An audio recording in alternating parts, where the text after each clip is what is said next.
گھر سے رونے کی آواز آئی، حسن حسین اس گھر کے اندر چلے گئے علی کی شہادت کے بعد۔ دیکھا ایک اندھا بیٹھا ہوا ہے، نہ ہاتھ ہے نہ پاؤں۔ حسن پوچھتے ہیں بھوک لگی ہے؟ کہتے لگی ہے لیکن رویا اس لیے نہیں۔ حسین پوچھتے ہیں پیاس لگی ہے؟ کہتے بہت لگی ہے لیکن رویا اس لیے نہیں۔ حسن حسین پوچھتے ہیں پھر رونے کی وجہ؟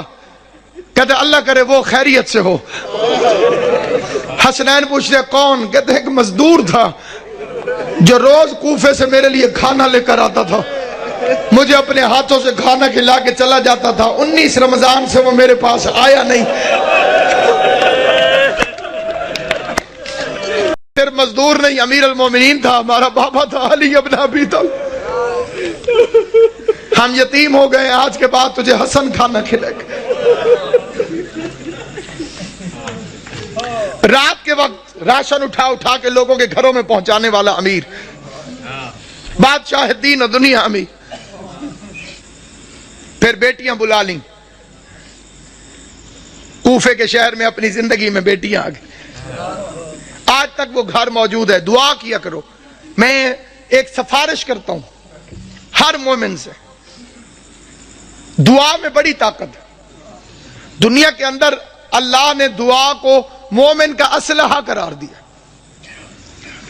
اور یہ اتنا کاریگر کارآمد اسلحہ ہے کہ اس کے سامنے کسی اسلحے کی ضرورت ہی نہیں۔ جب بھی دعا مانگے، ایک دعا کبھی مر کے بھی نہ بھولنا کہ خدایا مجھے کربلا دکھا، خدایا مجھے حسین کی قبر میں۔ جو کربلا گئے ہو وہ کوفہ بھی گئے ہوگے، جو کوفہ گئے ہو تم نے وہ گھر دیکھا ہوگا جو علی علیہ السلام کا گھر تھا، حسن حسین کا کمرہ، ابی الفضل العباس کا کمرہ، زینب و کلثوم کے قرآن پڑھنے کا کمرہ۔ چھوٹا سا گھر ہے، چھوٹا سا گھر، وہ آج تک موجود ہے وہاں پر۔ علی کی سیرت، علی کا کردار، علی کا طرز زندگی، دارین قربان یا علی۔ کالی رات تو فرمایا تھا یہ بطخیں میرا نوحہ کر رہی ہیں۔ بطخوں نے اپنے چونچوں میں مولا کی ابا لے لی تھی، یہ میرا نوحہ پڑھ رہی، میرا نوحہ پڑھ رہی۔ کبھی بطخیں کسی مقام پر شور مچائیں تو پریشان نہ ہونا، اس لحاظ سے ان کی عزت کر لینا کہ یہ علی کے گھر میں پلتی ہے۔ اور اسی طرح شور مچا کے روئی تھی حیدر کرار کے لیے، فرمایا حسن انہیں پانی پلا سکو، کھانا کھلا سکو، دانا چگوا سکو تو رکھنا، ورنہ انہیں آزاد کر دینا۔ میں ایک مرتبہ فکرہ کہتا ہوں، بے غیرت زمانہ جو علی جس کوفے میں بطخوں کو بھی پیاسا برداشت نہیں کرتا تھا، اسی شہر میں اس کی پوتی سکینہ حسرت سے مسلمانوں کو دیکھتی رہی کہ کوئی ہے جو مجھے محمد کے رشتہ داری کی وجہ سے پانی کا گھونٹ ملے۔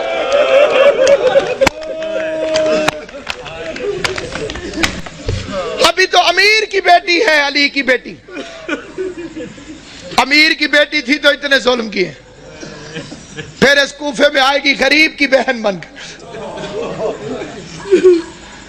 عورتیں اکٹھی ہو کر آ گئیں، یا علی ہم نے سنا ہے کہ آپ نے فرمایا ہے کہ ہر چیز کی کوئی نہ کوئی بہار ہے، اور قرآن کی تلاوت کی بہار ماہ رمضان۔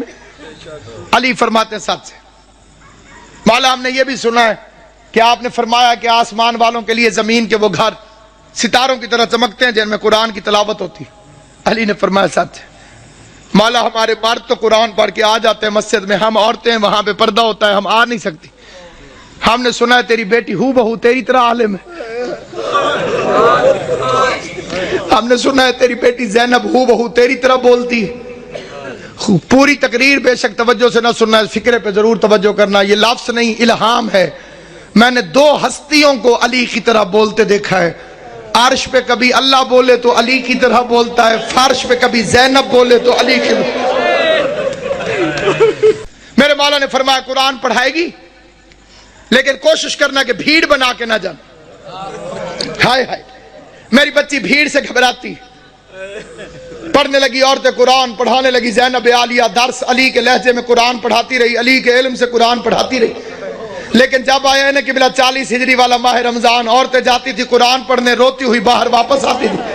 کوئی ماتم کرتی ہوئی آتی قبلہ، کوئی روتی ہوئی آتی. کسی نے پوچھا جاتی تو علی کی بیٹی کے پاس. میری طرف دیکھنا، جو بندہ ماتم کرنے آیا ہے، جو بندہ جنازہ اٹھانے آیا ہے، غیر جنازوں میں چپ کر کے شریک ہوتے ہیں. جو اپنے ہوتے ہیں وہ تڑپ تڑپ کے روتے ہیں. تمہارے رونے کا سامان کرنے کے لیے فقرہ پڑھنے لگا ہوں، جب میری آواز جائے فقرہ سننا. کہتے ہیں جاتی تو علی کی بیٹی کے پاس قرآن پڑھنے ہو، یہ روتی ہوئی واپس کیوں آتی ہو؟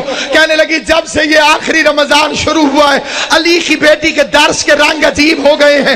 پہلے قرآن پڑھاتی ہے، درس دینے کے بعد پردے بند کروا کے علی کی بیٹی سر سے چادر اتار کے اپنے بالوں کو کھول دیتی ہے اور آواز دے کے کہتی ہے کوفے کی عورتوں مجھے اس رنگ میں بھی پہچان لو، کہیں ایسا نہ ہو کل زینب تمہاری مہمان بنے. تم کو بی بی ہم نے تو تجھے برقعے میں دیکھا تھا، ہم نے تو تجھے کھلے بالوں سے کبھی دیکھا ہی نہ تھا. ایک رات آئی جس میں امیر المومنین نے پردہ کروا دیا. بڑی غربت کی لمبی داستان ہے. علی جیسا شریف باپ، زینب جیسی باحیا بیٹی بازار میں لے کے چل پڑا. میرا مولا مشکل کشا. زینب یہ کچہری ہے، یہ دارالعمارہ ہے، یہ بازار کناسہ ہے. میں نے پڑھ لیا، تم نے سن لیا. زینب کی کمر جھک گئی، رو کے آواز دی بابا بازار کچہریاں بیٹوں کو دکھائی جاتی، میں تیری بیٹی ہوں مجھے کیوں دکھاتا ہے؟ آواز ہے ایک وقت آئے گا میرے بیٹے مارے جائیں گے. جزاک اللہ.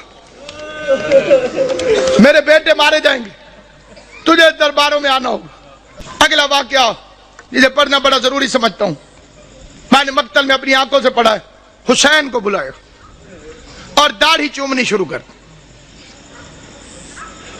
حسین عرض کرتے ہیں بابا میری داڑھی کیوں چومتے؟ فرمایا ایک دفعہ تیرے نانے نے میری داڑھی چومی تھی اور میں صدقے حسین دی اماں تو راضی ہوئے جو ہائے کر کے روتے ہو. میں نے روایت پڑھی تھی محرم میں بھی، پھر پڑھتا ہوں. امام صادق فرماتے خدایا ان آوازوں پہ رحم فرما جو حسین کے غم میں بلند ہوتی. کبھی اونچی آواز میں حسین کو رو لیا کر تو سمجھ لیا کر تجھے تیرے امام کی دعا مل گئی. حسین کی اماں تمہیں کوئی غم نہ دے سوائے غم حسین کے فقرہ پڑھنے لگا. عزاداران امام مظلوم کہا ایک دفعہ تیرے نانے نے میری داڑھی چومی تھی. میں نے پوچھا تھا مولا میری داڑھی کیوں چوم دے ہو؟ تو رسول نے فرمایا تھا علی ایک رمضان آئے گا جس میں تیری داڑھی خون سے خضاب ہوگی، اس لیے چوم دو. میری داڑھی تو ایک میرے خون سے خضاب ہوگی اور تیری داڑھی کبھی اکبر کے خون سے، کبھی علی اصغر کے خون، ماتم کرنا، کبھی غازی کے خون سے، کبھی قاسم کے خون سے، کبھی عباس کے خون سے. اجرکم اللہ جعلکم اللہ من الباقین. مولا میرا اور تمہارا شمار رونے اور رلانے والوں میں کرے. آخری روایت پڑھتا ہوں لیکن جہاں جہاں تک میری آواز جائے توجہ چاہتا ہوں. یہ دوسری رات ہے، علی کے زخمی ہونے کی پہلی رات ہے، لیکن یہ جو کل رات گزر گئی ہے سارے جانتے ہو کہ یہ روزہ ام کلثوم کے پاس اپنی شہزادی کے پاس میرے مولا نے افطار فرمایا. دو چیزیں سامنے رکھی، دودھ اور نمک. علی علیہ السلام نے نمک رکھ لیا، فرمایا دودھ سنبھال کے رکھ، ممکن ہے صبح میرا کوئی مہمان آنے والا.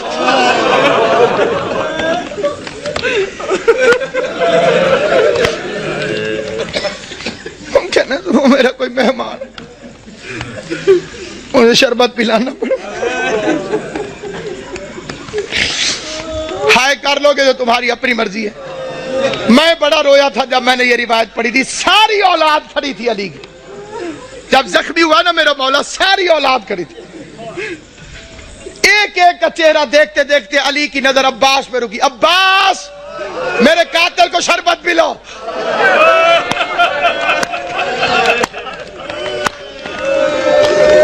غازی کے امتحانوں کا آغاز ہو گیا، عباس کے امتحانوں کا آغاز ہو گیا.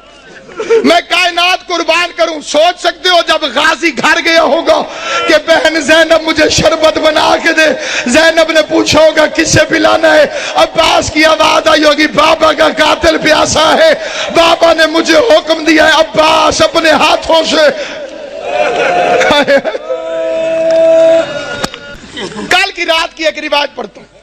جو کل کی رات گزری ہے جب امن تھا علی کی بیٹیوں کے گھر، آج کا دن تو بڑا بے چینی سے گزرا ہے۔ تم نے افطار کیا ہے، سحری کا انتظار کر رہے ہو، علی کی بیٹیاں بس نمک چکھ لیتی تھی روزہ ہو جائے، نہ روزہ چھوڑ سکتی تھی نہ بابا کا غم چھوڑ سکتی۔ فکرہ پڑھتا ہوں میں فکرہ لے کر، فکرے پر کوشش کرنا کہ تمہارے آنسو آ جائیں، آنسو نہ آئے تو ہائے ضرور کرنا۔ بھائی عمران شاہ جی میں نے مقتل میں پڑھا ہے، سارا دن برقعے کے اندر پردے کے پیچھے اپنے گھر میں باپ کو چھپ چھپ کے دیکھتی رہی۔ کوئی تو سمجھے گا میرا فکرہ۔ سارا دن بی بی زینب برقعے کے اندر پردے کے پیچھے، گھر کے اندر برقعے کے اندر پردے کے پیچھے، برقعے کے اندر پردے کے پیچھے۔ کبھی کبھی عباس سے پوچھ لیتی تھی بچ تو جائے گا میرا بابا، بچ تو جائے گا۔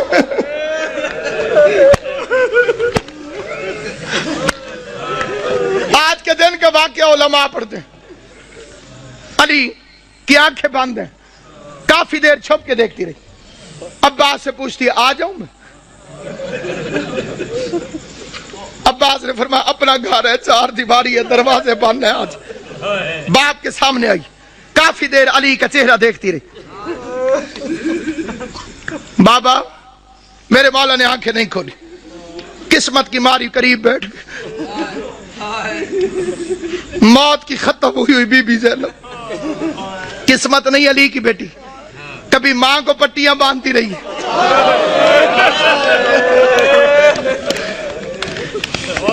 باپ کا زخمی سر میری شہزادی نے اپنی جھولی میں رکھو۔ چہرے کو دیکھ کے ایک فکرہ کا دیکھ کے کہتی ہے بابا ساری زندگی تیری خواہش تھی میں تیرے سامنے آ کے باتیں کروں، بابا میں شرم کے مارے سامنے آ نہیں سکی، بابا پردیس میں مجھے جدائی نظر آ رہی ہے، آنکھیں کھول، میری خواہش ہے مجھ سے کچھ باتیں کر۔ بابا آج میرا دل کرتا ہے آنکھیں کھول، آنکھیں کھول۔ علی نے آنکھیں کھول کے جو فکرہ کہا ہے وہ فکرہ سنو گے، آنکھیں کھول کے کہو میری لائق بچی میری ایک آخری خواہش ہے پوری کرے گی۔ آواز دارین کا والی بابا تو حکم کر، زینب کی جان واری تجھ پر۔ آواز زینب ایک دفعہ مجھے صرف چل کے دکھا دے، تو چلتی کیسے؟ ادھر بی بی زینب نے چلنا شروع کیا۔ آواز حسن حسین بہن کا ہاتھ پکڑو، حسن حسین بہن کا ہاتھ پکڑو، چیخے مار مار کے میرا مولا حیدر کرار رویا۔ علی کے قریب آ کے حسن کہتے بابا چیخے مار کے کیوں روتے ہو؟ آواز روتا اس لیے ہوں جو علی جیسے باپ کے سامنے اپنے گھر کے اندر نہیں چل سکتی۔ 9 لاکھ شرابیوں کے مجمع میں شام کا بازار ہوگا، زینب عالیہ ہاتھوں میں ہتھ کڑیاں، بال کھلے ہوئے، اور کائنات ختم کیوں نہ ہو گئی؟ بے غیرت شراب پی رہے تھے، ڈھول بجانے والے ڈھول بجا رہے تھے، آواز آتی تھی تماشا دیکھو حیدر کرار کی بیٹیاں۔ کل کی رات کی بلا لالت اور قدر کا آغاز، مومنوں کے گھروں میں بڑی عبادت ہوتی ہے تو امیر المومنین کا گھر تھا۔ جنہیں لالت اور قدر کی عبادت معلوم ہے، جو اس سے مستفید ہوتے ہیں، ان خوش نصیبوں سے میری التماس سے وہ میری حمایت کریں گے۔ علی کی بیٹیاں قرآن سر پہ رکھ کے بے کہ یا اللہ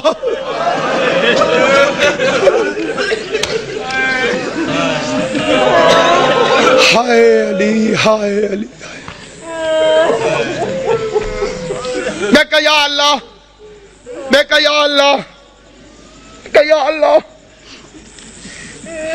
لیلۃ القدر کی پہلی رات اچانک علی کے دروازے پہ گھوڑوں کی ٹاپوں اور اسلحے کی جھنکار کی آواز آئی۔ گھوڑا چلے تو ٹاپوں کی آواز آتی ہے، تلوار نکلے تو آواز ہوتی ہے۔ آواز سننے کے بعد عباس نے مسلح چھوڑا، بجلی کی رفتار سے غازی دروازے تک پہنچا تھا۔ علی کی آواز، عباس ٹھہر جاؤ۔ میں نے یہ 2 سال پہلے فکرہ پڑھا تھا لاہور میں، ایک سید نے ایک لفظ کہا تھا وہ یہیں لکھا گیا، وہ بیچ میں سے کھڑا ہو گیا، اس نے کہا علامہ صاحب علی بھی عباس کو روکتا رہا، غازی کو روک کر میرا مولا باہر نکلا۔ جیسے میرے مولا نے دروازہ کھولا کیا دیکھتے ہیں؟ 4 گھوڑے سوار کھڑے، انہوں نے نقابیں کی ہوئی ہیں، ان کے ہاتھوں میں ننگی تلواریں، اور وہ گھوڑے پر بیٹھے ہوئے، ایک ہاتھ سے گھوڑے کی رکابیں پکڑی ہوئی، دوسرے ہاتھ میں تلواریں علم بنائی ہوئی، اور چہرے پہ نقاب۔ علی نے فرمایا کون؟ انہوں نے پھرتی سے زین چھوڑی، تلواریں نیاموں میں ڈالی، علی کے قدموں پہ ہاتھ رکھا، کسی نے ہاتھ چومو، کسی نے پاؤں چومے۔ پہلے کی آواز مولا میں عبداللہ ابن عفیف علی کا صحابی تھا، دوسرے کی آواز مولا میں حذیفہ یمانی، تیسرے کی آواز مولا میں ابراہیم ابن مالک اشتر۔ علی فرماتے ہیں آرام اور عبادت چھوڑ کر آدھی رات کو میرے دروازے پہ کیا کر رہے ہو؟ آرام اور عبادت چھوڑ کر آدھی رات کو میرے دروازے پر کیا کر رہے ہو؟ یہ اگلا فکرہ یاد رکھنا، علی کی شہادت میں تمہیں ہمیشہ یاد رہے گا۔ عبداللہ ابن عفیف مولا کا صحابی، وہ کہتا ہے مولا جب سے یہ رمضان شروع ہوا ہے تیری تقریروں سے ڈر لگ رہا ہے۔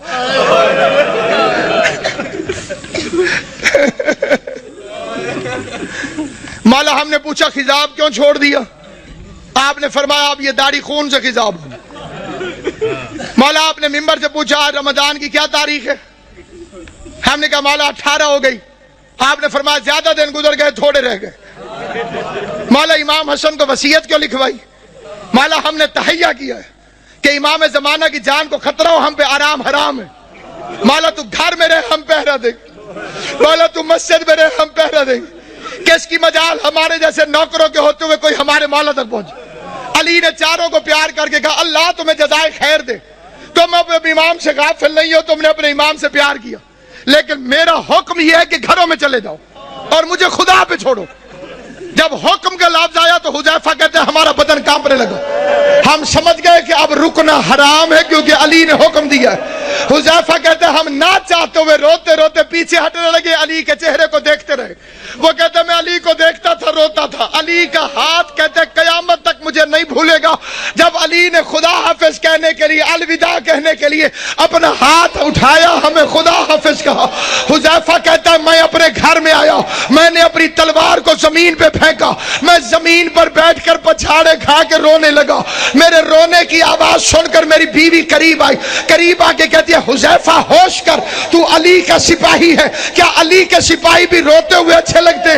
کہتے بیوی روؤں نہ تو کیا کروں، زمانہ دشمن ہے، علی نے وصیت لکھوا دی ہے، میں پہرا دینے گیا تھا، علی نے خدمت قبول نہیں کی، علی نے نوکری قبول نہیں کی، علی نے حکم دیا گھروں کو چلے جاؤ۔ حذیفہ کہتا ہے روتے روتے میری آنکھ لگ گئی، میں تھوڑی دیر سویا تھا کہ میری بیوی نے میرے کندھے پہ ہاتھ رکھا، جھنجھوڑ کے کہتی حذیفہ جاگ، سن یہ شور کیسا؟ حذیفہ کہتا اب جو میں نے سنا تو آواز آ رہی تھی قد قتل امیر المومن، لوگوں امیر مارا گیا، زینب و کلثوم یتیم، ماتم علی۔